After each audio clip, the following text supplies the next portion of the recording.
to Nacht Waffen Pilot Presents, and today we have Terry Lovelace of the incident at Devil's Den. Just a minute, Odin. If you're not going to let me record it, you need to start recording.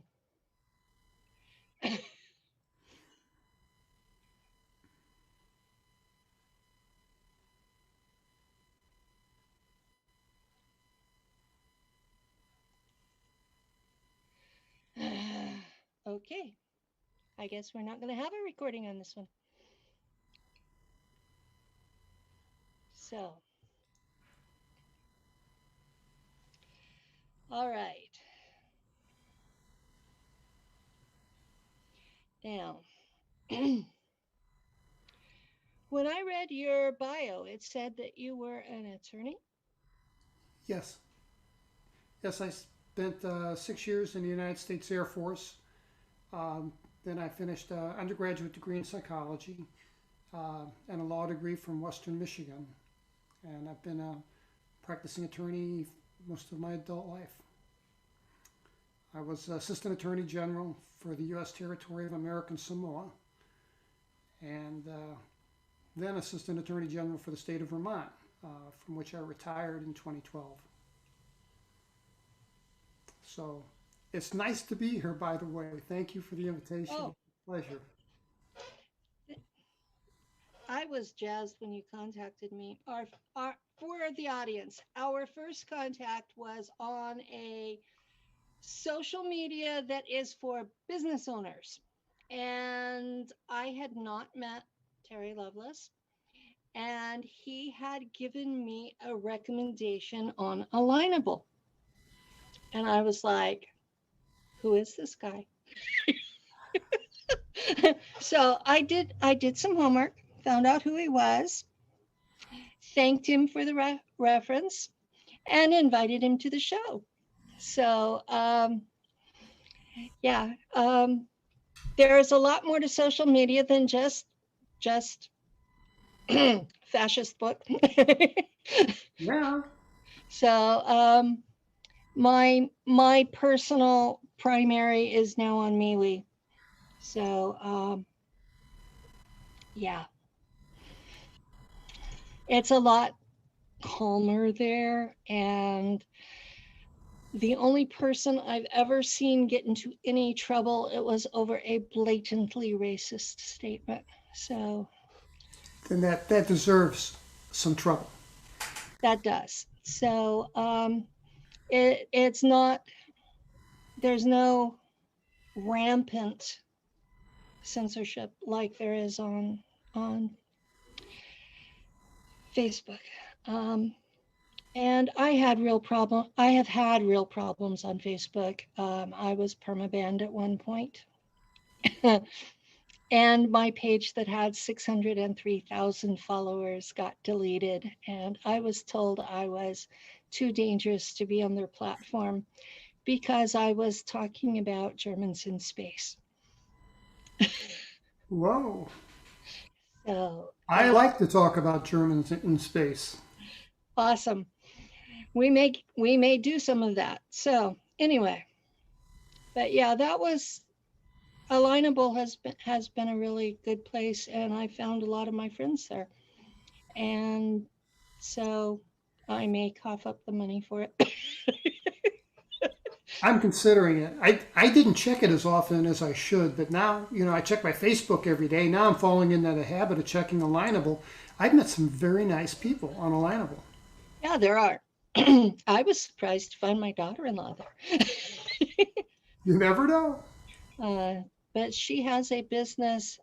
My daughter-in-law has a business where she, for a price, will moderate your page for you.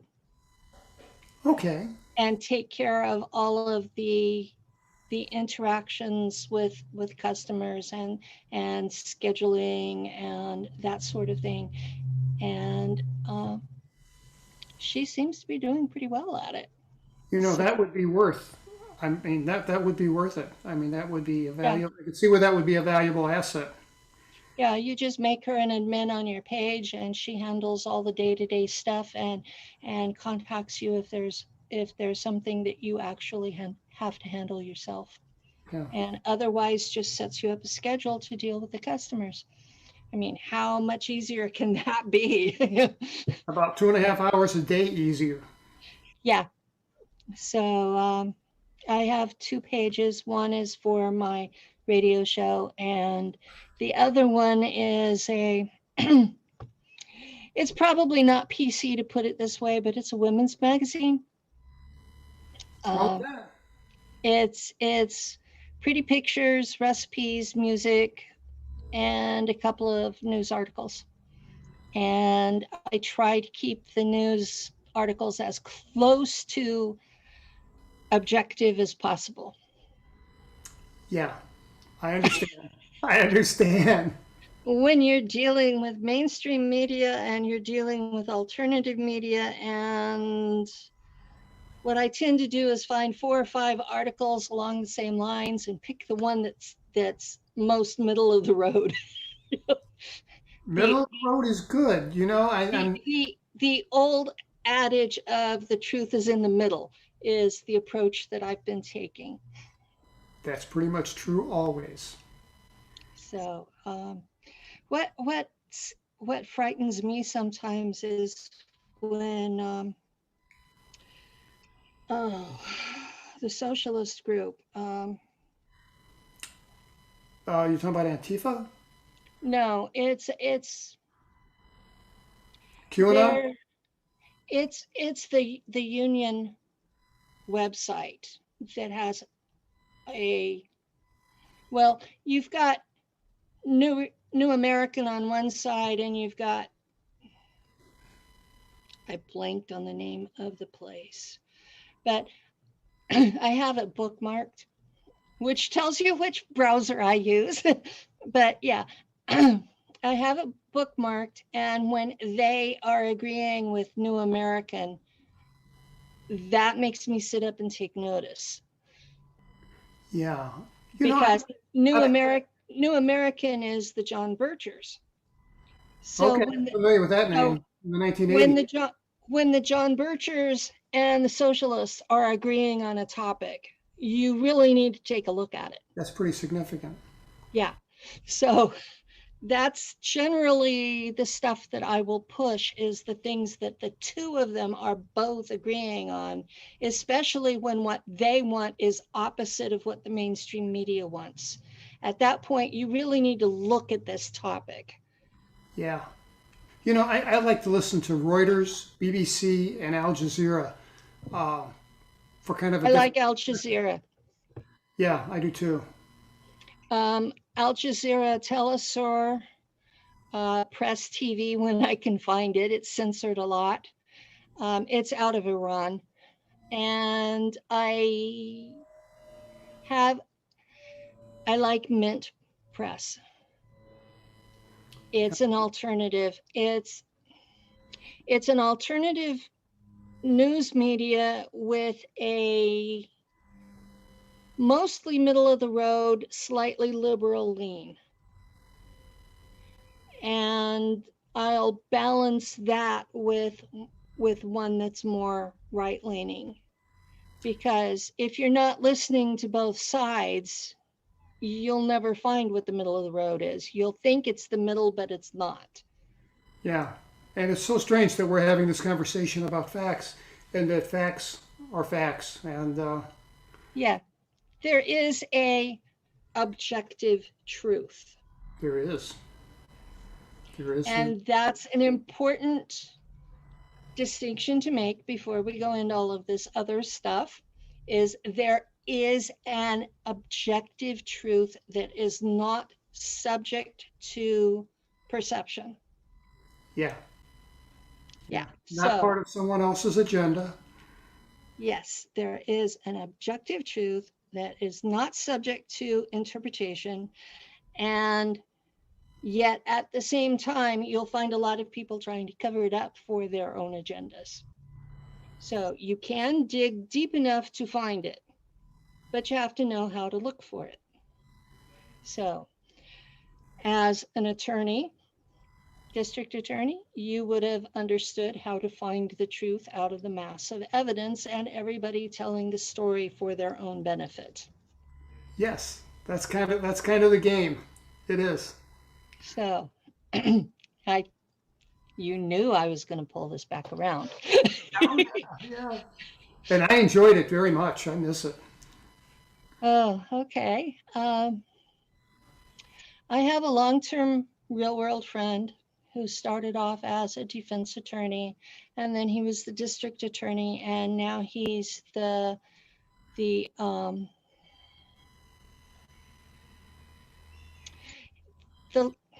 superior court judge here.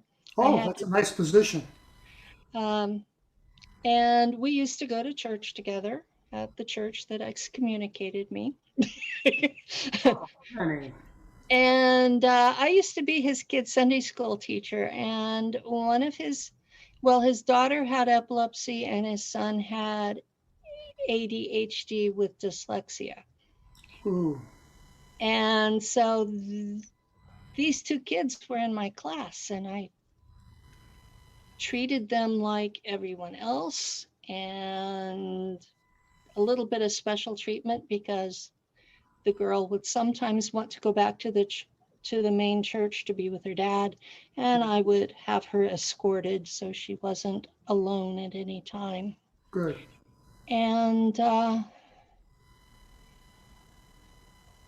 when I had my last divorce, he picked me out a lawyer. Oh Someone no, no. It worked. It did work. It did work. He got me a great one, and I was like, cool. We really are friends. You really are. You really are. I'll tell you. That's Yeah, he picked me out a good lawyer. He said, I can't do it for you because at that point he was the district attorney. And he said, but I can, I'll send you to this guy. And I went to the guy and I said, so and so said you would be good for what I need. And he just beamed. And at that point, it didn't matter that I only had $1,000 or any of that. well. It sounds like your ex was an ethical lawyer. My ex. Oh, news to my followers. My most recent ex was a mafia hitman, Wow. and everybody was afraid of him for obvious reasons. And Lousy retirement, I hear. yeah, and he had poisoned me. So I was in really bad shape, and no one wanted to touch this with a 10-foot pole. And in fact, the judge assigned to the case said, you're this sick. Why are you divorcing him? Really? Yeah. And I'm like, I can't tell you he poisoned me in court. He'll kill me. I think that's an inappropriate question for the judge anyway, from a judge anyway. Well, in California, we have no fault divorce. So I Yeah, just put incompatibilities. I didn't tell him what the incompatibilities were, nor what drove me to getting a divorce. And, it was a whole lot of stuff that just eventually built up to the point where it was literally leave him or die. that's a tough position. And We don't always choose who we want to love. It's just kind of, we just kind of find ourselves in that position sometimes. yeah, I'm talking too personal. So let's get down to your story. Sure. So you had this incident at Devil's Den. I did. I did in 1977 while I was active duty in the Air Force. I was stationed at Whiteman Air Force Base, which is a little bit southeast of Kansas City. Back then in '77, it was in a remote area. There was nothing out there, And the base itself, the base is still there. It's where they house the B-2 bombers now. Back then it was a SAC base with B-52s with nuclear weapons and a squadron of Minuteman II ICBM missiles spread out all over the farmland. And I was a first responder. I was an EMT and a medic. And I worked the emergency room. Drove an ambulance, worked night shift from 11 until 8 for most of my time there. And that's where I met my friend Toby, or Tobias. And that's the guy that came up to me about 2 a.m. one morning while we're working and said, "Hey, man, I got an idea. Let's go camping." So that's the genesis of the story. That's where we got started. Man. And neither one of us, and I remember telling Toby, I said, "Are you nuts, man? I'm from St. Louis, Missouri. I had never been camping." And I said, "I know you're from Flint, Michigan, Toby, and I don't think you've ever been camping before. So, what's up with this?"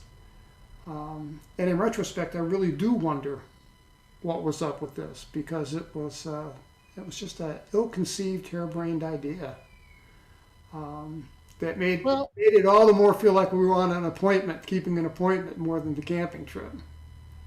Well, sometimes that's actually what's going on. But I'll let you go ahead. Sure. Well, it was a 6.5 hour drive from Whiteman down to the across the Arkansas border, where we had the Ozark National Forest on the east side, on the left, and then on the west was Devil's Den State Park, which was an Arkansas state park. Okay. We had the idea. I wanted to stay in a campground, where there were showers and that kind of stuff. Yeah, I like that kind of camping too. Yeah, I like the Hilton the best, but Toby's like, his thing was, he was an amateur astronomer and he just lived to watch the night sky. And he heard there was a plateau somewhere in the park where we could get on top of this plateau, have the whole place to ourselves, set up a little campground. And I was into photography, and I had an ice camera, and we both lived on the base. So when you live on a nuclear base, what is an ice camera? Nice. Nice. Okay. Yeah, just a little Yashica 35 millimeter SLR, but I had a little dark room set up. I made 35 millimeter black and white prints. But living on a nuclear base, there's not a lot you can do with a camera. Photography is kind of frowned upon. So yeah, they don't like you to show all of the secret stuff. So we had to get off base for me to use my camera. So actually, it did kind of make sense. Yeah. And we packed and we drove down there. And we had a series of missteps along the way that I'll leave out just for sake of brevity. But we got down there and we kind of dodged the pavilion and where the park rangers are, and where you go to get a camping permit. And we picked a paved road that was going north west and just drove. And that road degraded to gravel, then the dirt. And then we came to a chain across the road with a stern warning saying, keep out, do not enter, no camping, no hunting, no fishing, no hiking, no nothing, Yeah. And I told Toby, I said, well, I guess we're going to have to find another way. And he's like, no, man, wait, hang on. He hops out of the car. And what they had done is they had taken that chain and just looped it around with a padlock and draped it over the post on the opposite side. They do a lot of that around here too. So lazy way to do it, I guess. So so he hops out, he picks up the chain and drops it to the ground, and boom, so we're in, and we feel like, man, we're feeling like Lewis and Clark now, we're real outdoorsmen. And we drive, and Toby had an unerring sense of direction. He always knew where to go. And there were a lot of twists and turns, but he was like, make a right here, make a left here, and he got us there. And cool. We drove up this cliff to this plateau. And I think I might have sent you a photograph of the plateau from an aerial view and a side view. But it was an elevated area where from the top of this plateau where we stayed, we could see the tops of the forest all around us. And it was just a cool place. And we were in a remote area. We were miles from anywhere or anybody. And we set up our little campsite there by the tree line. And, we did all the fun stuff you do when you go camping, which was all new to us. Build a campfire, burn hot dogs, do all that stuff. And we burn hot dogs. That's not how I camp. I'm one of those that I make the stove in a fire pit and put a oven grill over the top of it, and I actually cook. So you know what you're doing. Yeah, I know what I'm doing. That would have been most helpful. Yeah, I'm one of those. I do scrambled eggs with sausage on a campfire. Oh. So yeah. And I left my hand axe and my lantern that I borrowed from a neighbor. I left those articles in my garage. So getting wood for the campfire was kind of a challenge. It was more of a brush fire, but it worked. We set up our little tent. We had our air mattresses on either side of the fire, and it was. You had air mattresses. Oh my! We were first class, and. You mean you don't know how to use your heel and make the holes for your hips and That would have been handy now that you mention it. Uh-huh. But we were 22 and 23, so we were good. We just kind of rolled with it. And I was kicked back on this air mattress, and we'd already eaten, and it was getting on in the evening. And I remember saying to my friend, Toby, this really is pretty cool. I can understand. I can see the allure of this. I can see why people do this. It's really very pleasant. And it was, It is. It's very pleasant. Yeah, it was June, and the heat of the day had ended, and we had a nice little breeze going, and it's just pleasant. And this sounds so cliche that I almost hate to say it, but it's true. And other people have told me they've experienced this too, and I bet you've heard of this.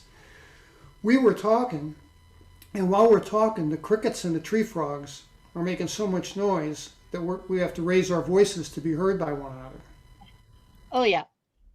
And, especially once they get used to you're going to be there. Yeah. So, and we just kind of took it for granted, didn't pay, you tune it out, right?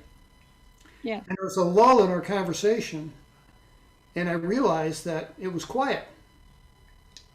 Uh-oh. And and I'm like, Toby, man, is it really this quiet out here? And he's, like he would know, right? And he's like, yeah, don't worry about it, man. We've been laughing, we've been cutting up, we've been making a lot of noise. The crickets, the tree frogs, the noises, they'll all be back. 15 minutes, you watch, you'll see, they'll come back. And I'm like, okay, but I got to tell you, it unnerved me. And had I been there alone, I'd have been out of there. But, I wasn't going to be that guy. So I hung in there. And, we had some minor chit-chat back and forth. And I do remember noting that even the breeze stopped. Because now the fire was just burning straight up. That's unusual. I recall from the flickering light of the fire looking at the tree in back of the tent and thinking, one of these leaves should at least move. And I never saw one move. And it just had a surreal feel to it. It didn't feel right. And my friend's got his head turned to the left, and he's looking at something. And I'm just about to ask him, hey man, what are you looking at? And he says, Terry, were those lights there before? And I'm like, what lights? What are you talking about? And he was seated so that his torso was in the way of the horizon, and I couldn't see. So I backed up and kind of half stood up, looking over his shoulder, and on the horizon there was a set of 3 little stars in a tight triangular pattern. And they were sitting just above the horizon, and they were out of place. I mean, they were too far above the horizon. What year was this? 1977, June of 1977. Okay. So it's before the TR3 series. Yeah, I don't know when that TR3 thing In the came 80s. in the 80s. Yeah. The 80s. So we had never seen anything like it. And we were kind of familiar with things that fly. And, you know, it couldn't have been lights from a, parking lot or something because it was too high up. Hmm. And Toby says, I think it's a plane, even though we didn't know any plane that had a triangular light configuration. But he says, yeah, it's probably headed right toward us, giving us the illusion that it's standing still. Well, we watched, and that wasn't the case. It was static. It stood. And then while we're debating this, these three lights turned, and they turned like they were on an axis. Okay. And they did about a 3/4 turn and ended up with the base of the triangle being parallel with the horizon, and then the apex pointing up. So And it just all shifted together. it did. And they Okay. all moved in unison, and then it started to Like move. like they were corners of a single object. Correct. We weren't looking at a three objects working in unison. We were working at one solid Okay. object. And it verified that. It started to go up into the sky, and that got us kind of excited. But um, then I had this feeling of calm wash over me that I can't really explain. It was like mild sedation almost. Um, where I've we, heard of this stuff before. yeah, where we were real excited, and no fear, never had any fear whatsoever. And now I'm feeling this mild sedation and maybe even a little disinterest. I felt, the best way I can say it is I felt more like an observer than a participant. And Okay. it was just strange. And we watched this thing as it climbed up into the sky. And again, the 3 points always remained equidistant to one another, and it went up, Okay. reached what I call a ceiling, and then it started to descend. And then as it descended, we could really tell it was a solid object as it got bigger, because it would pass over fields of stars, and then as they went past, those stars would pop back out. Also, on this night, there were 1 trillion stars out. I mean, the sky was like the sky in back of you, the sky was blue. And the area inside these 3 points was black. So we knew it was a solid object. And it tumbled. And it did this, this somersault-like thing where the tip would go down and then it would rotate and come back up. But the one of the points of the triangle, the apex I call it, the one pointed as, always stayed pointed in our direction. So we felt that this thing was coming toward us. And again, we felt no fear. And when it did the somersault thing, I remember having the thought, this thing isn't just out of control, it's moving with purpose. One of the engines that's used out there is one that creates a gravity well in front of the ship. Okay. And so you actually operate by falling into this hole that the hole is constantly moving. So Wow. it can give the impression of the ship being out of control. That's got to be more efficient than thrust. I mean, It is. yeah, It is. yeah. And this was big and deeper. Crappy little details I remember, yeah. Oh, oh. But we were in another world. We were in a different place mentally. Oh, yeah. When you start seeing things that don't fit with what you understand technology to be, your mind goes immediately into what is that? And you like focus in on it.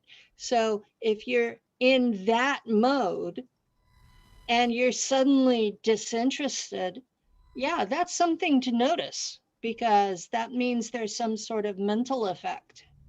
There was. There's no doubt in my mind that we were under some type of influence. I'd almost say control, but influence for sure. And this thing stopped. We saw it move across because we were on this elevated plateau. We could see it move across the forest and see the 3 points of light reflected on the tops of the trees, and then the shadow in the middle. And it ended up at a height over our heads of about 3,000 feet. Now, luckily, we didn't set up our campsite in the middle, or we'd have been right underneath the thing. We had set up our campsite off to the tree line, so we were kind of off to the side. Okay. And we saw this thing, and it came to a stop. And, neither one of us said a word. We were just watching. And then from underneath this thing, directly in the middle, there came a beam of light, about 6 inches in diameter, a little larger than a softball. And it was a column of white light. And it had a visible quality to it. Like a high power searchlight cutting through fog. You can see that. So it was semi-solid. It was, and there was no fog, so it was an oddity.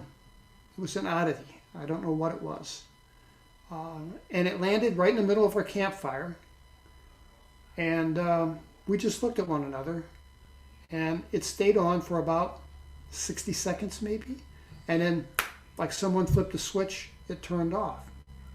But then right after that, in its stead, there came this laser. Lasers were kind of a new concept in 1977, and I'd seen them on television, but I'd never seen one in real life.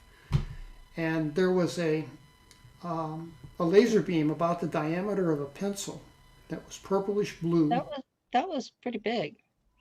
Yeah, the side diameter of a pencil. I was taking, in 77, I was taking engineering physics at Riverside City College, and we did a field trip to UC Riverside where they were doing research into lasers, and the laser beams were less than a quarter inch. So yeah, you're talking a pretty good sized laser for that time period.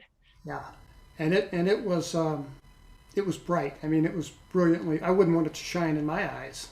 But no. You know what it did was it would appear in one spot and then be there for maybe a tenth of a second and then reappear in another spot. So that within a span of 1 second, this thing has danced 10 different places all over our campsite. And that's what it did. And it gave this illusion that it was dancing all over the campsite. It hit the car, it hit the tent. It struck me in the chest twice. I didn't feel a thing. I know it hit my friend. And I remember having the feeling this thing's checking us out. I don't think that's the only thing that makes any kind of logical sense, was that it was a sensor of some sort. Yeah. So that lasted for maybe 3 minutes. It felt more like 30, but I think in reality it was probably about 3 minutes. And then that turned off. And then we just sat there in the silence for a few minutes. And then I felt sleepy. I felt so sleepy. All I wanted to do was go in that tent and go to bed. And my friend stood up and said, "Show's over." And grabbed his air mattress. Yeah. And he went to the tent and threw his air mattress in and just fell in on top of it. And I was right behind him. I threw my air mattress in. I didn't take off my shirt. I didn't undo my boots, which would be significant later on. I'll get into that later. But I didn't unlace my boots. I just fell on top of this air mattress, and I was out. And I don't know how long we were out, but we're guessing probably between 5.5 hours.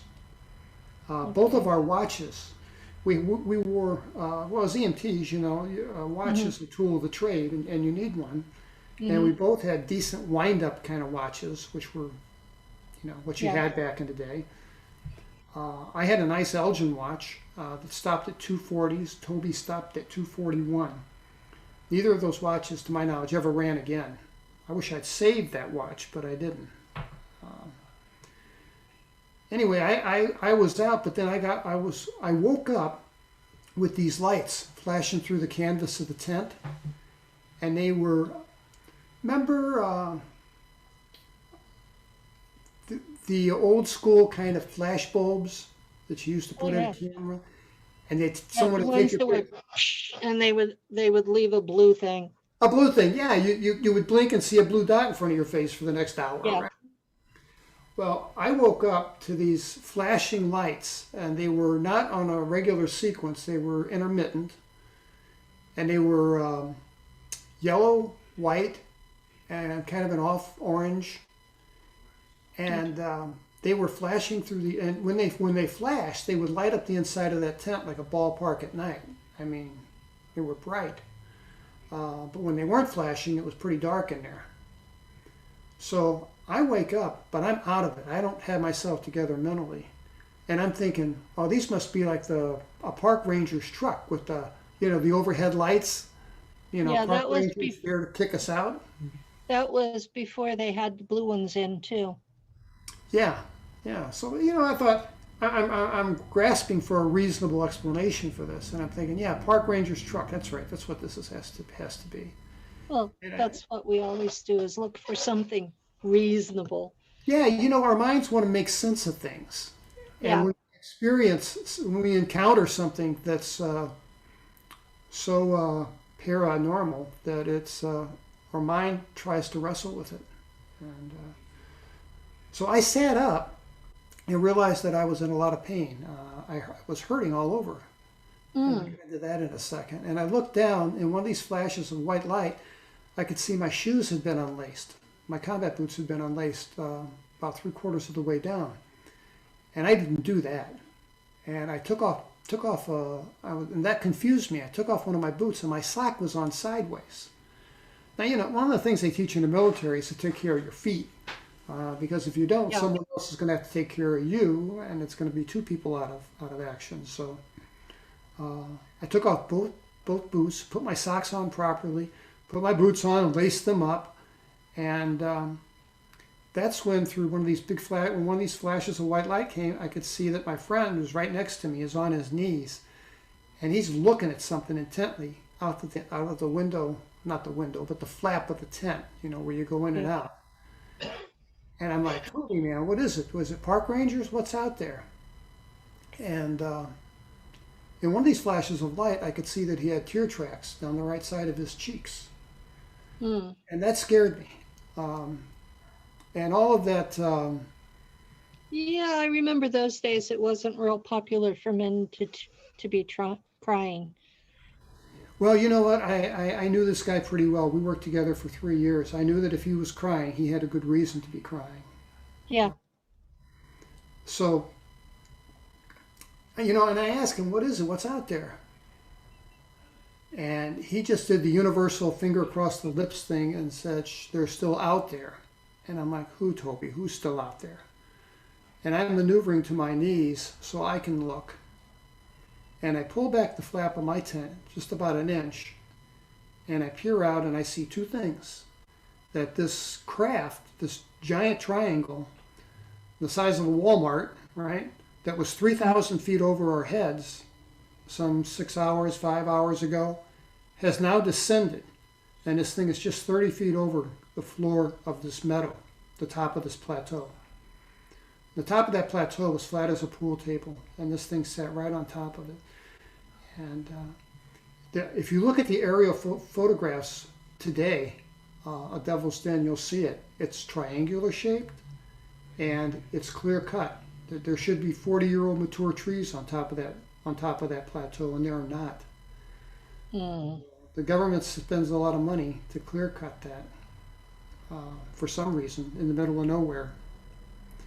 But I saw that this thing had dropped to 30 feet over the meadow, and the second thing that I saw what I first thought to be kids, and I'm talking maybe a dozen or 15 kids. And I'm like, Toby, man, what are these kids doing out here? And that's when he said, Terry, man, those ain't no little kids. Don't you remember? They took us and they hurt us.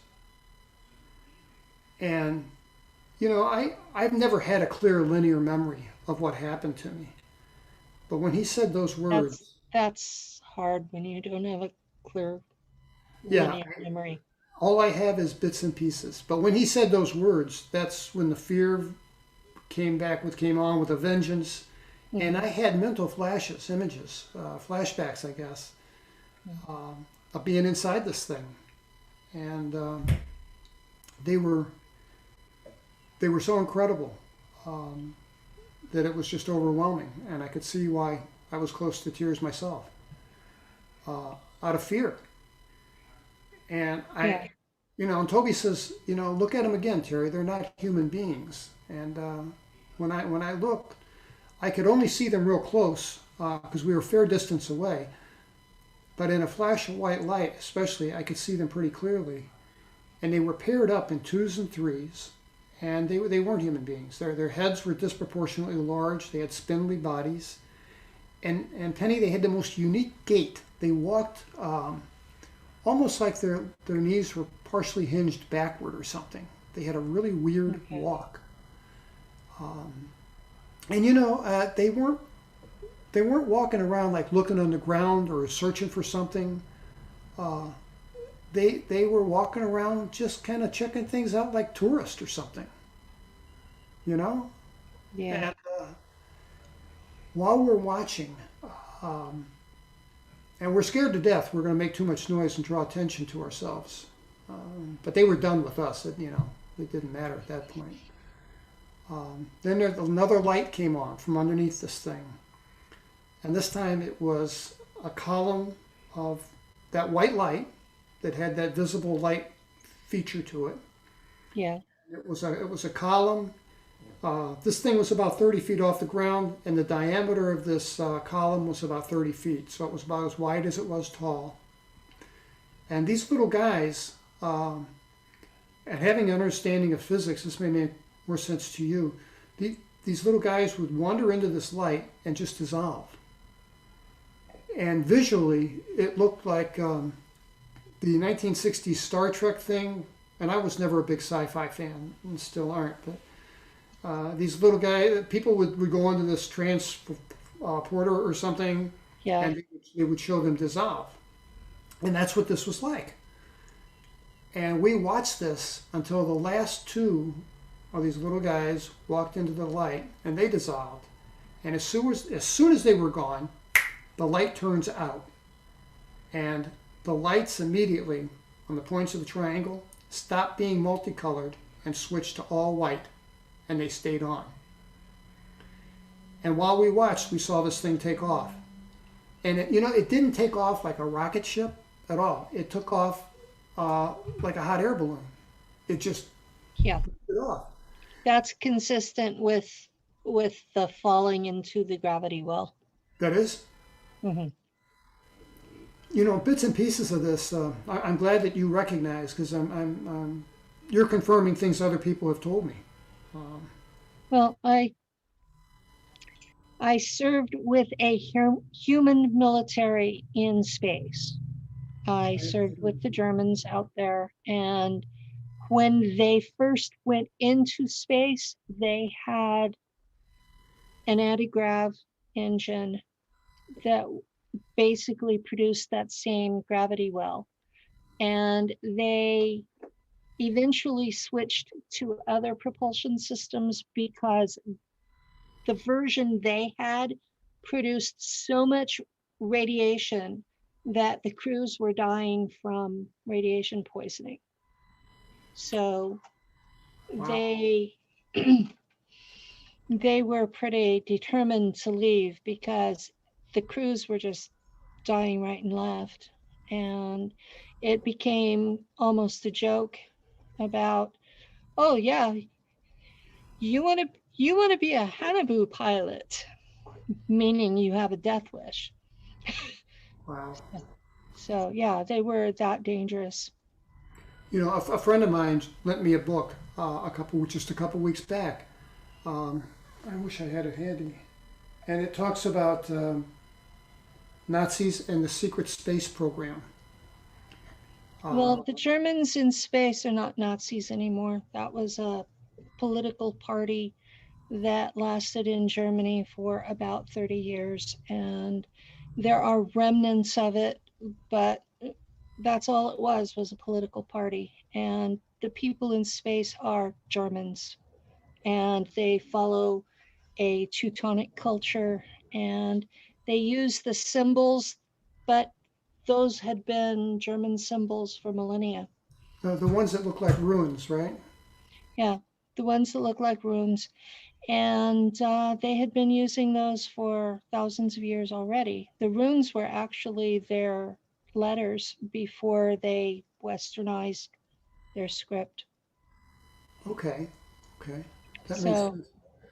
Yeah, my um, mother's maiden name was Hess, um, okay. and her family, she's second generation American. My grandparents moved here um, from the south of Germany, which is more agricultural, I guess.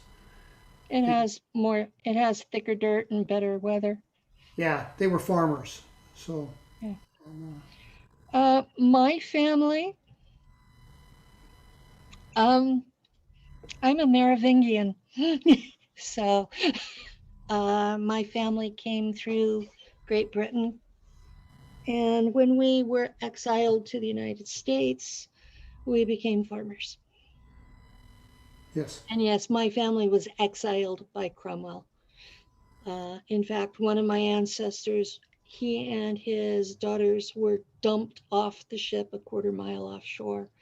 Cromwell was hoping they would drown. Wow. Oliver Yeah, Cromwell and the Civil War. yes.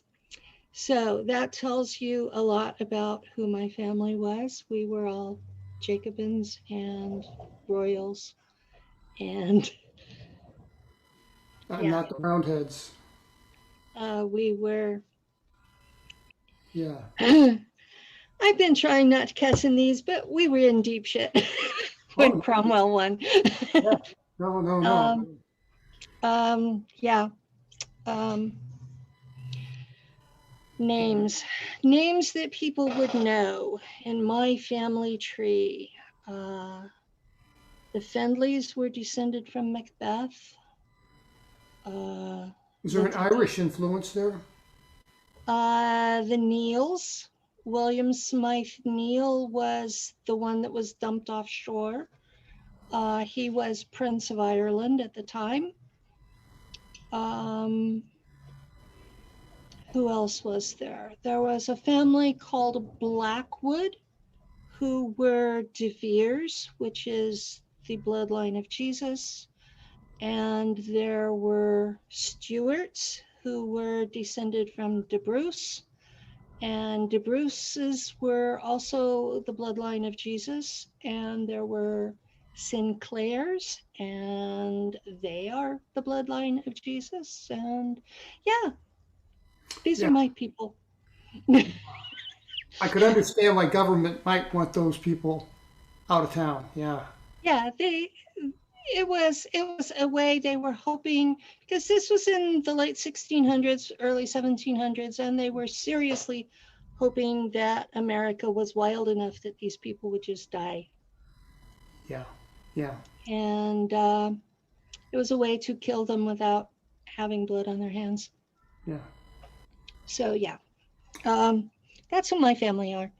And the people who have been taken for service with the Germans are generally Merovingian descent on at least one grandparent.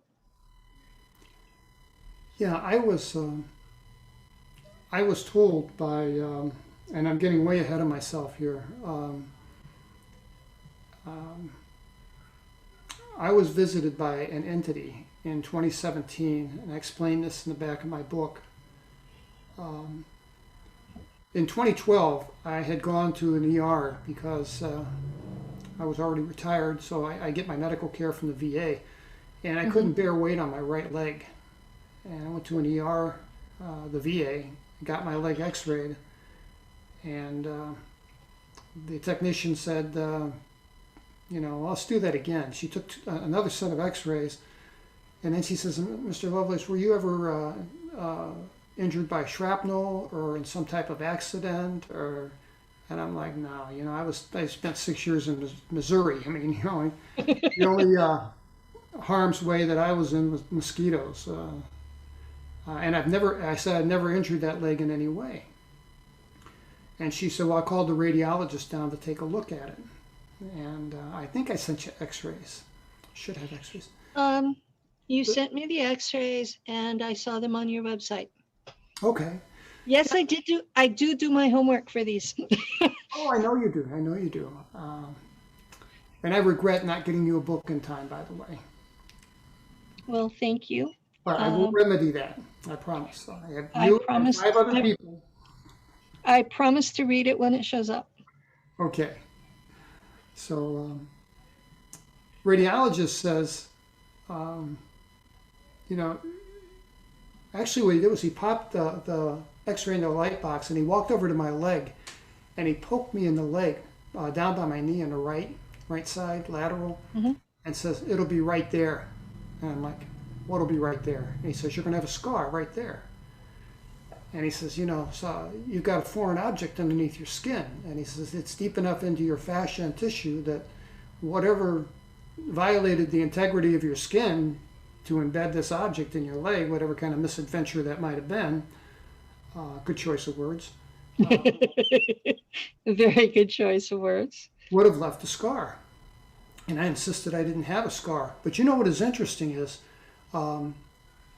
the thing that was above my knee that looked about the size of a fingernail with 2 wires attached. It was definitely a man-made, or it was a manufactured structure. It wasn't actually. That's a good phrase for it. Manufactured and leave where up in the air. Yes. So I realized when I looked at this X-ray that it lay right over what I called my numb spot, and that deserves an explanation. In '79, that does deserve an explanation. A numb spot. Yeah, when I separated from the military in '79, I started running, and they called it jogging back then, and it was kind of a new thing. I mean, really, if you think about it, before about 1969, you never saw people out running on the street just for. That's because they had to work so hard physically that they stayed fit. Probably, yeah. So I tried this and I liked it, and I ran for 40 years. But I noticed that every single time that I ran, and this every time I ran, at about the 2-mile mark in my run, there was a spot on my knee that was right over where this thing lay that would go completely numb. And I could take a pin and delineate the edges of it. It was circular, and it would last for about 30 minutes and then fade. And in 1982, I mentioned it to my doctor because I mentioned it to a couple of other runners, and they're like, I don't know, I never heard of that before. And my doctor kind of blew it off, and she said, well, it sounds like a histamic reaction that would cause you. Like an allergy. Yes. And she says, if it's not interfering with your run, I wouldn't worry about it. So I didn't, for 40 years. But when I saw that X-ray, that I knew that these things had put their hands on me. I made that connection right away. And that just, if that's the only anomaly you've got in your past, it makes sense to make that connection. Yeah. And then he said, and there's more. And he popped up the second X-ray that shows the calf muscle below my knee. This thing was above my knee, and in the calf muscle of my leg below my knee, right in the middle of my calf muscle, there's a collection of objects like about the size of Tic Tacs, and they're in a floral pattern with a little dot in the middle. And that's interesting. That's what he said. And he said, well, first of all, he said, well, you've got some bones in your lower leg. And I said, well, doctor, aren't I supposed to have some bones in my lower leg? And then he says extra ones. Yeah, what he said was, well, I don't normally see bone tissue sprout in the middle of a muscle, much less arrange themselves in a symmetrical pattern. And he said, you, sir, have a very interesting knee. and there were some curious developments with the Veterans Administration in that I had a great deal of difficulty getting my X-rays, including I bet. including a threat to take it to the um, district court, United States District Court in Dallas, so I know how to do that. Um, so Yeah, they gave, as a lawyer, you would know how to do that. Yes. and that comes in handy. And I've had trouble getting some of my test results too, but I haven't had the ability to file the proper paperwork. well, you know what? Even if you do, I mean, I got my medical records. That was one of the first things I did. And when we got back from this camping trip, um, and I actually should pick that back up because there's a lot more to that story that should be known. Okay, we When can go back. We have another hour. wonderful, wonderful. Good. When when we left, actually, we didn't want to leave. I didn't want to leave. Uh, I didn't want to be out in the open to run to the car. I felt like I'd be vulnerable. I mean, all I had was a Oh, piece of that makes canvas sense. over my head, but I felt, you know, secure being undercover, so to speak. And but you know, today I still have an aversion to walking out in the open. I will walk a mile around an open field. I will not walk across an open field by myself. Um, I can't do it. I freak out. So my friend Toby said, you know, we got to get out of here. Because we had sat there like two little scared rabbits for about 30 minutes. And he said, you grab your car keys and I'll grab my flashlight. Let's just dart to the car and get out of here. And I'm like, man, can you navigate me out of here without breaking an axle? And he's like, yeah, I got you covered, you know. And he did. But you know, I don't understand this. I can't reconcile these feelings to this day. But we left that meadow, that plateau. We were two different people than we were when we got there. Yeah. I really felt like we went there as late teenagers and we left as adults. And another thing that I can't reconcile is here this guy was, my best friend. We worked together, socialized together, barbecue on the weekends. He was just my friend. And for some odd reason, I wanted nothing to do with the guy. And it belies credulity that two people would have this kind of experience and experience this type of trauma like we did and not want to talk about it, not want to swap stories and decompress and validate each other's. But we didn't do that. We hardly spoke to one another. As a matter of fact, the only conversation That's actually a common trauma response.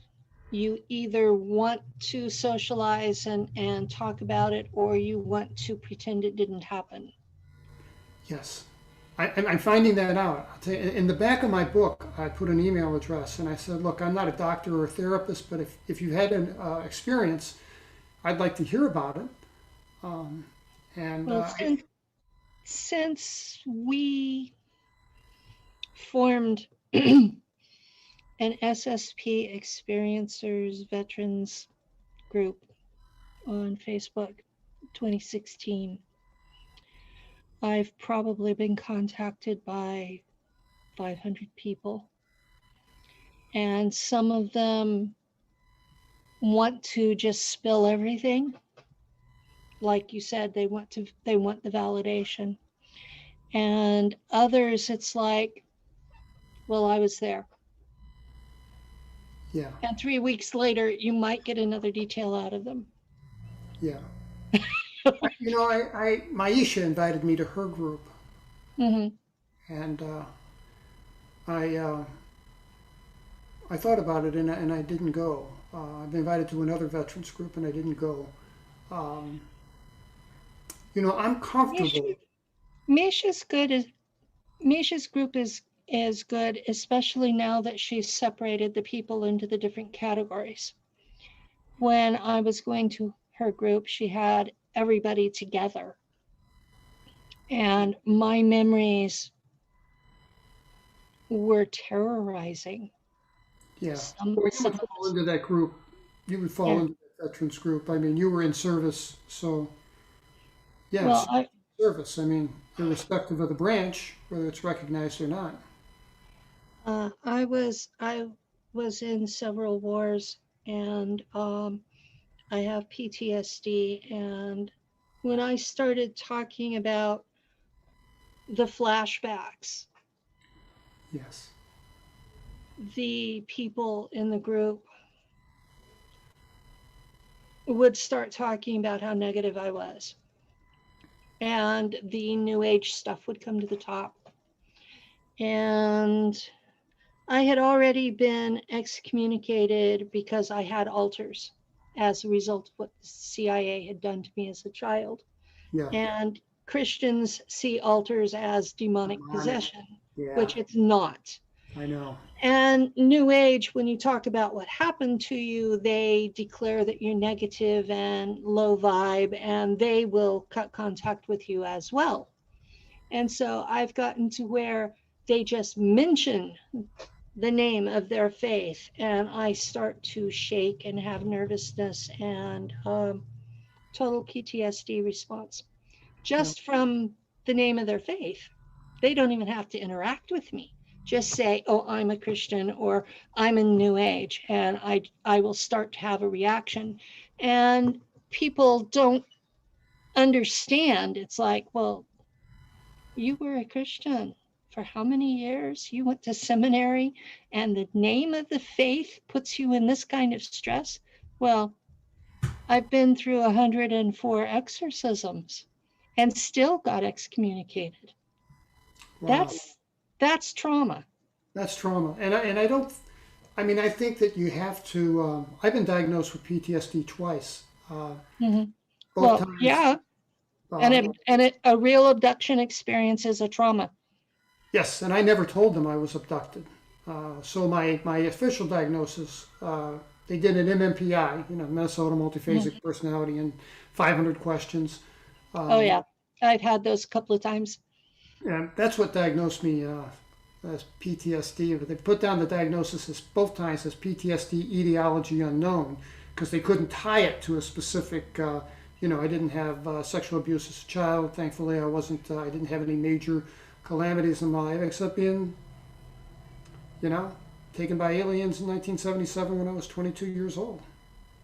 Um, my Minnesota multiphasic came back that I had a split personality and that I had PTSD, and they assumed it was parental and spousal abuse, which I also had. So the diagnosis has been there all along, but they want to pretend. Yeah, I was underwhelmed. I got to tell you with the mental health counseling that I visits that I went to, one or two. Well, mine was not the military on Earth. Um, Mine was with the local health system. Um, Uh, we have Adventist Health here, and their solution was to drug me into oblivion. And they were actually quite angry when I took myself off the meds and refused to take any more. And it was, well, you've either been anxious or depressed every time that I've seen you, and I've been seeing you for 25 years. And I looked him in the eyes and I said, I'm an MK Ultra survivor. Said it very quiet, calm, deadpan. And he turned chalky white and said, okay. And I said, and I'm getting treatment. And he goes, how? And I said, my partner is an Iroquois shaman, and we are using Native American shamanic soul fragment retrieval techniques followed up with Jungian shadow work. I said, and your pills get in the way. Good And for you. he goes, that works, but it's still on my list of diagnoses for the hospital. Yeah, yeah. Well, they tried to drug both my friend and I when we spent. I spent 3 days and 2 nights in the hospital. The injuries we received was I had the worst sunburn I'd ever had in my life, but it was on That every that square inch of my body. I mean, soles that of my that feet. that solid light you talked about, Yeah. that creates burns. Well, we were burnt to a crisp, and also as a result of that, we were dehydrated, seriously Hmm. dehydrated. As a matter of fact, we were admitted as acutely ill. And I also had what they called flash burns to my eyes. It's the same burns that a arc welder would get if they didn't use that hood over their Hmm. eyes. And it's basically what it is. It's a sunburn to the cornea of your eye, and it Well, hurts. It feels you like you have sand in your eyes. from the sunburn and the cornea burn, I'm going to assume that you were in that transport as well, I was. I was indeed. because what you described of being undressed and having chips in your body is consistent with having been on the ship. You said you had flashbacks of being on the ship. Oh yeah, This is all consistent. yeah. I mean, I've never had that. Like I said, I've never had that clear linear memory of the events, but I do Mhm, have fragments. I do have bits and pieces. Uh, mhm. and And that's a failure of their technology, that you have bits and pieces, because proper mind wipe technique would have completely left you wondering what the hell happened. Well, you know what? I'm glad that I have a memory, albeit fractured. I look at my friend, and my friend did not do well. And he was a brilliant kid. I mean, Hmm. I knew I was destined for law school. He was going to be an astronomer. He took two physics classes on the on-campus extension college, and aced them both. And he was determined to be going to graduate school, be a cosmologist or an astronomer. So he was a really bright kid. And after this, he did not do well. And I think what happens is I think that because they suppress that memory, that over the years, I think bits and pieces of that seep up into the conscious mind. Hmm. My The undergrad, subconscious remembers even if the conscious mind doesn't. yes, And you have to bring it up into the conscious mind to clear it. Otherwise, it stays in the body forever. yeah. And if you don't And reconcile it and it come to grips with it, yeah, a lot of the people who tell people like me, well, just stop thinking about it. All that does is force it back into the body, and you end up sick. And one of the things that I'm going to venture forth as a theory for your friend's problem. Back in the day, now I was in high school and junior college in the 70s. And back in the day, most of us, at least at a cultural level, had this cultural Christianity thing going where there were angels, demons, humans, and God. And anything else that showed up wasn't real. it either had, you're right, it either had to fall into one of those categories or it was an illusion, a mirage, a fantasy. Yeah. Exactly.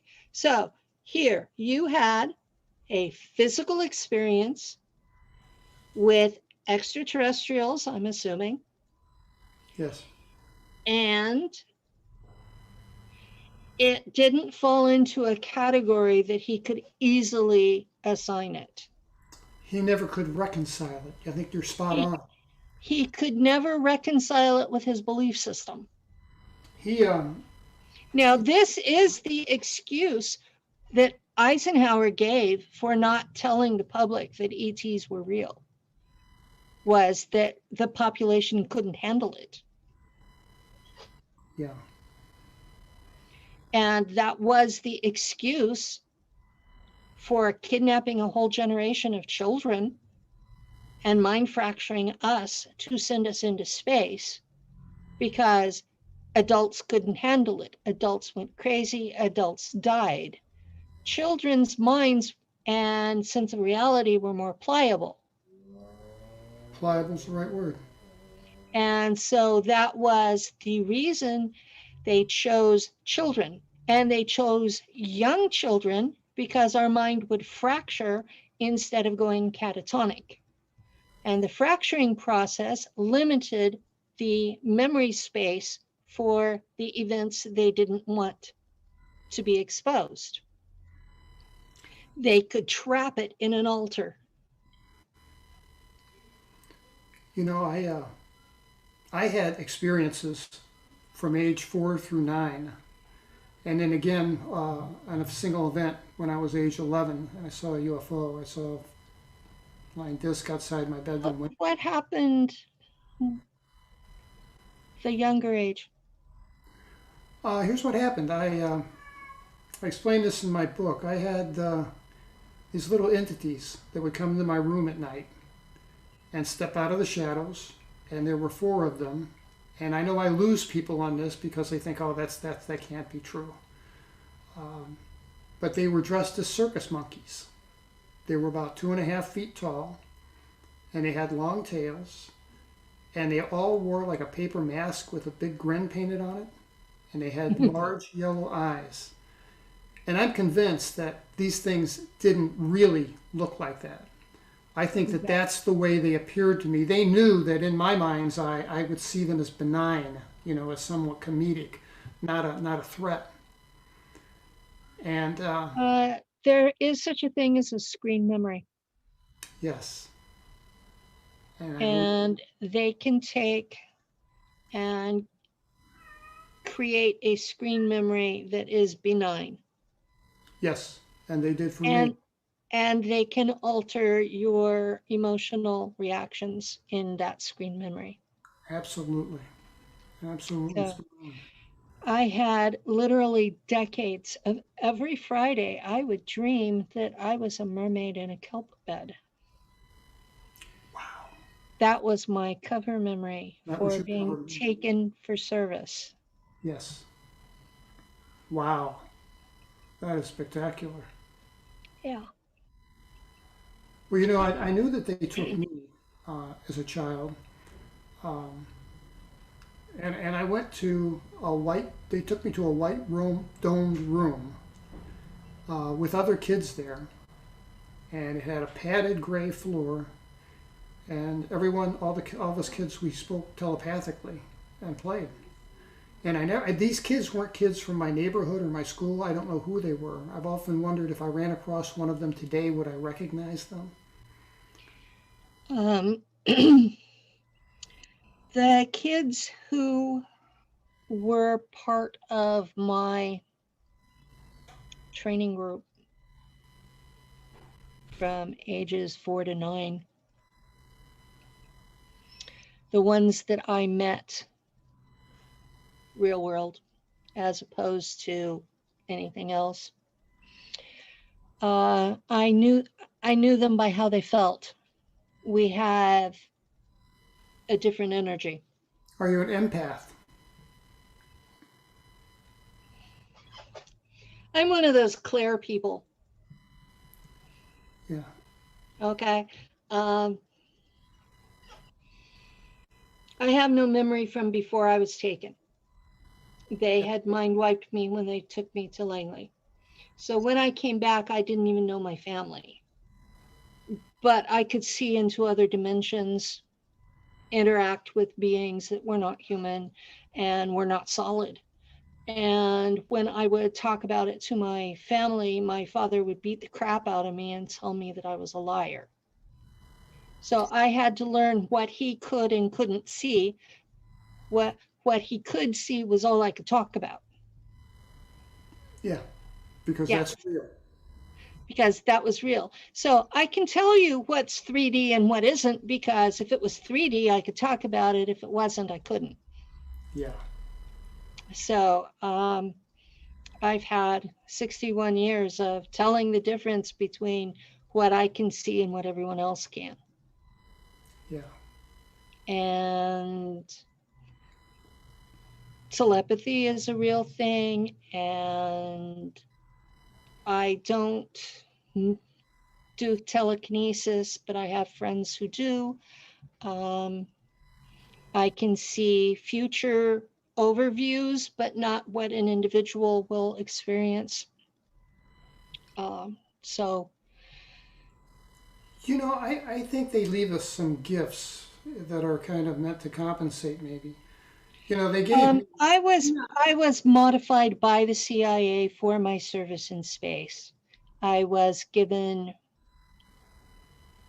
ET DNA basically by what today we call CRISPR. It I know was this. specific additions that were designed to give me certain abilities because there was a job description that they had to have ETs for, and they wanted humans to be able to do it. And I was one of them that they designed to do this. So in their point of view, I'm a truck, something that they designed to fill a job. I understand that. And so my job designation is navigator. The job description is when I'm in service, I am chipped into the ship's computer, and together we take the ship into hyperspace and we bring it out of hyperspace at the appointed space-time coordinates with no organic life forms stuck inside anything inorganic or each other. The Philadelphia experiment that Oh yeah. there were men inside the bulkheads, inside the tarmac. Yeah. That was resolved by having a navigator, because the machinery could not tell the difference between organic and inorganic, and the navigator can. I got it. So I don't function by myself. There's a lot of mathematical computations involved, and the computer does that part. And I use the psi abilities, and together we take the entire thing into hyperspace. And hyperspace drive is how we navigate the galaxy, and we use a pre-existing wormhole system to navigate to other galaxies. There's a pre-existing wormhole system in this galaxy, and the German solar knot is a stylized map of it. So, I've got a question for you that's bothered me a long time, and that is the craft itself. Is that organic? Is that a living, sentient being? Or is that a nuts and bolts mechanical object? it depends on which race you were interacting with. Okay, so it could be one or another depending It on. could be either one, depending on which race you were interacting with. And there are over 1,000 races that meet that physical description. So I can't tell from what you described who you interacted with. Yeah. I wish I could. It would solve a lot of questions for you. Well, one of the things that I remember, you'd ask about being inside the ship. I remember that I don't know how they got us inside the ship. As a matter of fact, I'm not sure we were even in the ship because the space that we were in was much bigger. I mean, like tenfold bigger than the thing that was the size of Walmart. I mean, the thing outside looked like a medical building, but this was like being in a football stadium. That And that is I think they that. may have taken us someplace else, or maybe they have a different set of physics that allow for something that's, you know, allows that. It's a hyperspace field can do that. Well, this place was immense on the inside, and Yeah. it was incredibly brightly lit. which is what damaged my eyes and I think may have contributed to my burns. Everything was white or stainless steel, and there were the little gray guys, and I guess there are a variety of those. Those come in different flavors, I'm told too. They come in various different flavors, colors, forms. Um, The the ones one I thing, saw, the one thing about grays in general is that they started off basically like us, and their race survived a nuclear war. That seems to be the common genetic damage from nuclear war, is to produce a gray-like being in the survivors. And they tend to be sterile, and so they survive by cloning. But cloning only works so long. And then when they get to the end of it, they have so many genetic errors. that they need fresh material. They need fresh material. And that's why these beings are coming to us, is because we're fresh material. Yeah. Well, I had a theory about them, and I put it in my book, and I said that I thought that they were more like, I described them as worker bees. Um, Their culture, their society structure is more like a hive mind. yeah, They're telepathic, and they that telepathic races tend to be a hive mind or a hierarchical system, one of the two. The Draco are telepathic, but they're hierarchical. And the Mantids are telepathic and very much a hive mind, where only the queen actually does the thinking for everybody. And their culture is very regimented. Nobody has any free will, and you basically work all of your waking hours. So the range of what people do out there is very wide. And humans are unusual in that we are not naturally telepathic. no, And they're not. in fact, I have to be very careful, because if I look into people's eyes, I will sometimes make a connection without meaning to. And your average everyday human being assumes they have privacy in their own head. Yeah. I can And speak from experience. I had an experience. I told you that I was visited by an entity in 2017. Mhm. Um, and the backstory is too long to get into, but in essence, she appeared in my house. She was in my living room. I woke up in my favorite chair in the living room with that sedated, calm feeling. Oh, gee. Yeah. Um, and I describe in my book the woman. I gave her the name Betty because she wore all black. She had these thick black nursing shoes with a high heel to compensate for her short stature, and the sleeves of her blouse were extra long because there were four long fingers sticking out. And this black wig, the back of her head was bulbous, Mhm. too big for a human wig. So this wig was all sideways. And I called her Betty, believe it or not, because she reminded me of the cartoon character Betty Rubble from the Flintstones. Okay. So that's how she got named Betty. But when she appeared in my house, my first thought was, "What are you doing in my house?"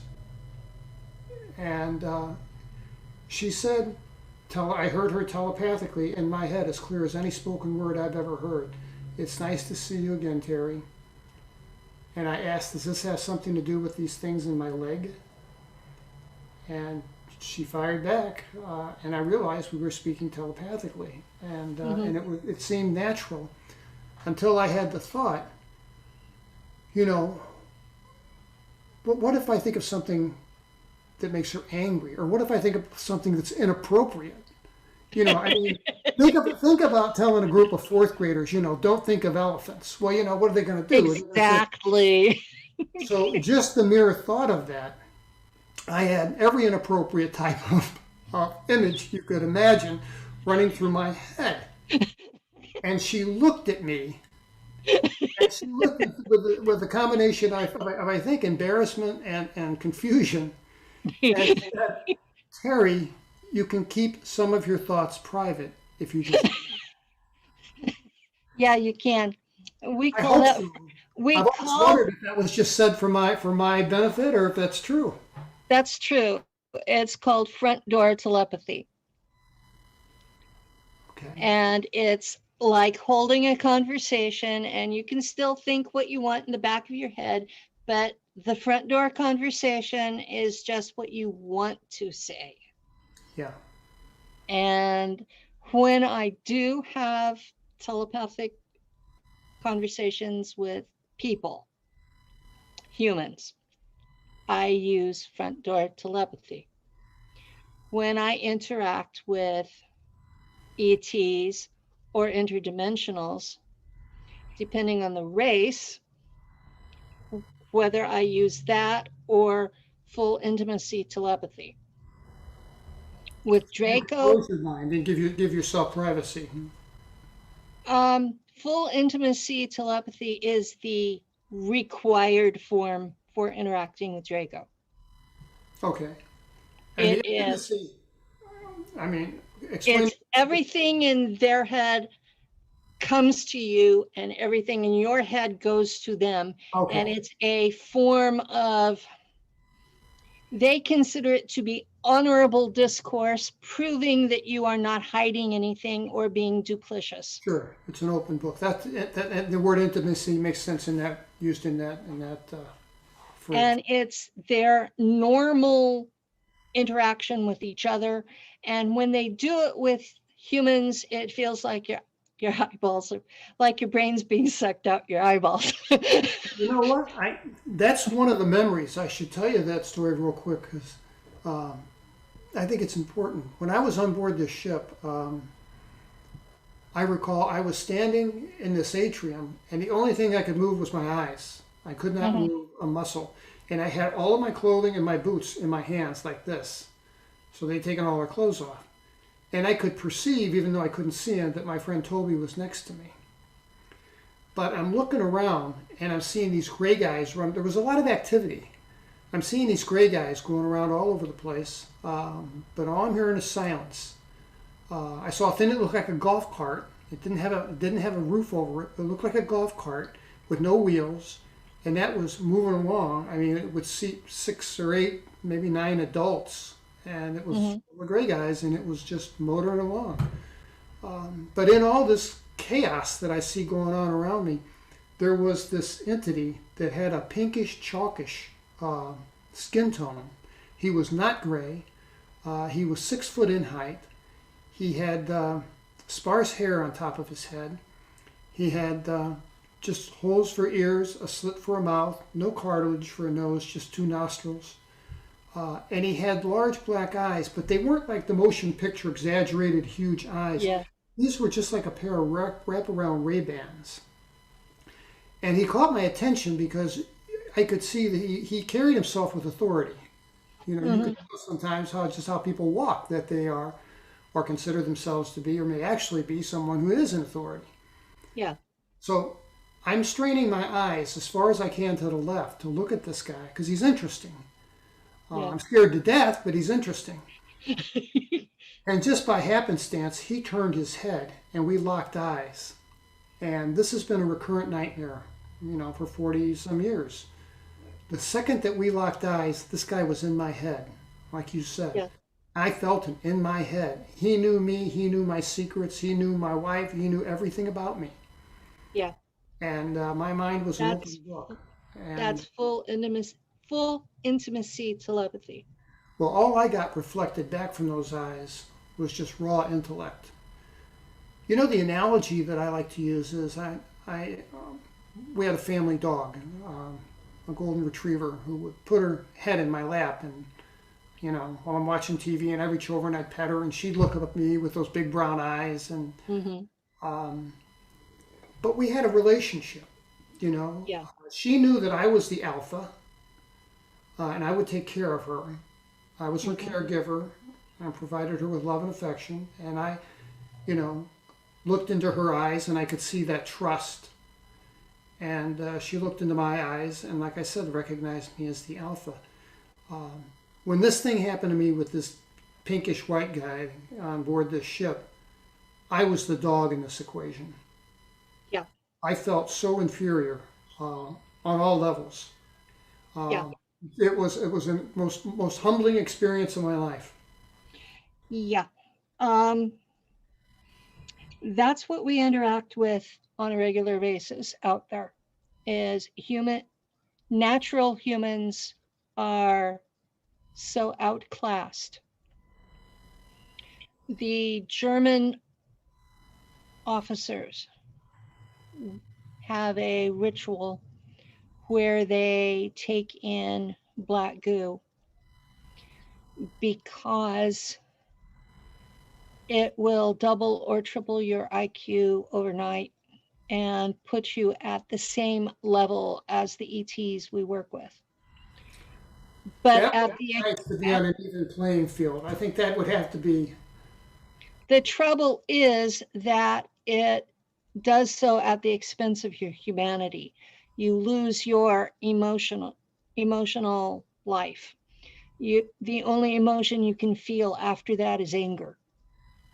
How about ethics? Do you lose your ethical standards and your ethical view of the world and how to treat people and the like? Is that part of it too? Um, their culture is different. So they have a culture that's based on aggression, for lack of a better term. It's a warrior society. So the Okay. culture is based on aggression. Their ethics are based on a more logical worldview, More practical. more practical rather than religious. And so any leeway that you would have gotten because of the person's affection towards you, that's going to be gone. I see. I see. So it really is an even playing field at that point, isn't it? I mean, It's an even playing field at that point, and that's why so many of the German officers are willing to do it, is because it evens the playing field. yeah. And because their culture is a warrior society. And I'm not talking about a military society, I'm talking about tribal warriors. Okay, this is their honor is to serve the civilization, the breakaway civilization. It's called Das Bundes, the Federation, and it is the name translates into the German Federation of Free States. And each colony is its own country Okay. within this federation. And each colony has its own militia and contributes to the military that defends all of them. And it's a tribal system. So each colony is considered its own tribe. And because they traveled back in time and got their own people to found these colonies, a lot of the older colonies actually are made up of members of specific Germanic tribes. So th- You know that takes me back to history. I mean, they are the source of the myth of the Valkyrie.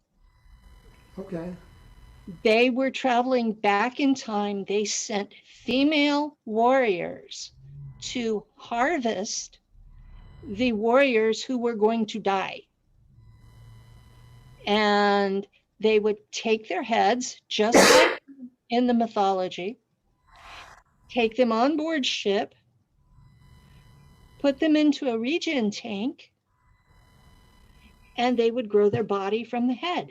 Just like the legend says happened when the Valkyrie would hold the head up in the Hall of Valhalla, that their body would grow down.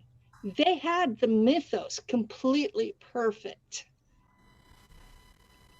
And that happened because the Germans in space knew the mythology and made sure it happened. And I know this because I was one of them. So my altar's name was Penelope Valkyren because I was a Valkyrie. Well, you know, I think back German history prior to the, I think it was the Austro-Prussian War, when Germany was fragmented into so many different states, and each state was an independent, autonomous region. And then it was after that war that the Austro-Prussian War brought them together. And from that point on, the rest of Europe has been trying to split them back up. Yeah. Because united, they were so powerful. Yeah. But yeah, they're all tribal. And they were so used to being tribal that when they broke up the Prussian Empire and created the Weimar Republic, nobody knew how to rule a tribal people using democracy. Well, that wouldn't work in a tribal system. No, it didn't. Yeah. And that was why we ended up with the mess that is called World War II. So, yeah. Anyway, we have 10 minutes for you to blatantly plug anything that you have going. Great. Well, I appreciate that. And I've, you know, we could sit here and I could talk for hours. There's so much more I'd like to say. I do have a book. My book is on Amazon and it's available in Kindle, or there's a paperback that has photographs in the back that are pretty interesting. Okay. And I also made an audio book in my own voice, and I read the entire book. So anyway, check me out on Amazon, Incident at Devil's Den, or you can go to terrylovelace.com, or you can catch me on Facebook at Incident at Devil's Den. And I answer everyone's emails. As I said, I put an email in the back of my book, Incident at Devil's Den, and I've had 1,400 responses. Oh. So I've had so many people share their experiences with me. And what's cool is this thread of commonality that runs through these people. They send me these emails, and they all start out the same, with a semi-apologetic tone, or a you know, like, please don't think I'm crazy. I know this is going to sound nuts. You know, I promise I wasn't drinking at the time, and you know, those kind of disclaimers. And then they go on to tell me these absolutely amazing stories that just blow me away. And you know, when a 79-year-old woman from Las Vegas emails me and tells me about this, her and her husband seeing a Christmas store lit up with a trillion lights, that on their trip from Las Vegas to Reno, that they made on a monthly basis. And he was a physician. She was she had a degree in arts and or what do you call it, fine arts, but she didn't work outside the home. So on this trip, she told me that they saw this Christmas store, and it made a big impression on her because she had never seen. This was 1968. She had never seen a store devoted to just Christmas stuff. And it was a building that set back from the road. And this was around 10 o'clock at night. And she says, they're open. Why don't you pull in? And he slows down the car. And he's looking for a driveway. And there is no driveway. And then they notice there's no parking lot. It's just sagebrush and sand. Oh and my. There's no trucks, there's no cars, there's no nothing. And just this place is insanely lit up with lights pouring out. and a truck, a trillion blinking and flashing Christmas lights draped all around it. So she thinks that they stopped. He doesn't think they did. He thought that they made it just a rolling stop. And then they went to Reno and slept for 10 hours until their friends woke them up with a phone call.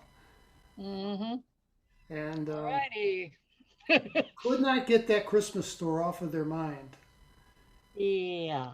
And they had to make a drive back. Tonopah is the name of the town. And they drove down. It was just 10 miles or less on the other side, on the north side of Tonopah. And there's nothing there. No. Nothing there. As a matter of fact, they went as far as talking to the guy that was the head of the Chamber of Commerce. Yeah, I went through Tonopah last year in September. Is there still a restaurant there called the Stagecoach? Oh yeah. There is. I'll be darned. Yeah, because she told me that's where they always stop. They always stop there for gas and have a meal. I didn't go in the restaurant. We got gas there, but yeah. I have friends on Facebook who decided to all vacation together in Vegas, and of course, I had to come along. Absolutely. Absolutely. And I live north of Yosemite. So it was the time of the year we went across Yosemite and then down 395. So yeah. On our way back, we had this issue. We stopped to eat at the place. It's out there that the whorehouse out there has a restaurant. And while we were there, everything on our camera chip got deleted. Wow. So we had gone to Area 54 and interacted with tall whites. We had gone to Area 51 and goofed around at the gate. And I bought a T-shirt at the Quonset Hut store by Area 54. And we had eaten at the Little Alien, and I gotta go to Little Alien. Yes. yes, and our waiter followed us out trying to figure out who I was with, because I guess I was overly friendly with my friends. But one's very tall and broad and from Australia, and the other one's almost as tall and almost as broad and from Canada, and is who wrote my theme song at the beginning. So really, Kevin Estrella of Pyramids on Mars. I know Kevin Estrella. Kevin Estrella wrote that song for me. That's beautiful. Kevin Estrella is a very talented guy. He's on Artist First, right? Yes. He's an incredible man, and he's going to be on my show second weekend in December. Will you please have to give him my kindest regards? I will. He's a great guy. I love him dearly, and he's the first rock musician to ever write a song for me. You know what? That means a lot. That's 2 years down the road, and I'm still jazzed as hell. Yeah. You saw me at the beginning rocking out to it. It was great. It's good music. Well, of course, Kevin Estrella, what do you expect? Yeah. Yeah, it's Kevin Estrella. So, yeah. So, yeah. It was Kevin Estrella and the man who had been my commanding officer for 15 years in Nacht Waffen, and my partner and I and Misha. And we were friends goofing off together, had a blast. Nice. Nice. So, isn't it nice to be with someone that understands? And that is so rare, to be with someone who understands, and someone who isn't judging me and telling me that what's coming out of my mouth could not possibly be true. Yeah. And I will say that there was one point that Kevin told me to shut up, that he had had enough. That's okay. That's okay. And I was like, but I thought I Oh. was being good. But yeah, I and remember first time I ran into the first abductee, open abductee that I ran into was Travis Walton yeah, at a before I published about 6 months before I published my book. Ran into him at a event in Houston, and I went over and I said, "Hey, how you doing, Mr. Walton? My name is Terry Lovelace, and I had an experience in 1977 where I was abducted." And he kind of rolls his eyes, but is very, very polite, and says, "Well, it's nice to meet you, Mr. Lovelace." And we started talking, and we talked for about 4 hours. uh, yeah. I debated showing you this or not. This is what's left. Okay, camera. Left of the scar from where I was abducted in 1995. Holy cow! It this one, and it was two perfect squares on point, Yes. and the thing underneath it itched so bad that I literally shredded the design trying to make it stop itching. Yeah. And finally, my partner Lou took his car mechanic um, magnet and just held it over it, and it stopped itching after that. Wow. Wow. And he So, did that intuitively. yeah, well, Lou is special, and I'm not going to talk about him on air. No, no, that's okay. I understand. And our time is up. And thank you so much for coming. Thank I've you. Thank Odin. I appreciate you both. I've had a wonderful time talking with you, and I hope our audience has too. Yes. And our audience, stay tuned for Goddesses and Devils with Katie Camara and Amanda McManus. They will be on at the top of the hour. Thank you.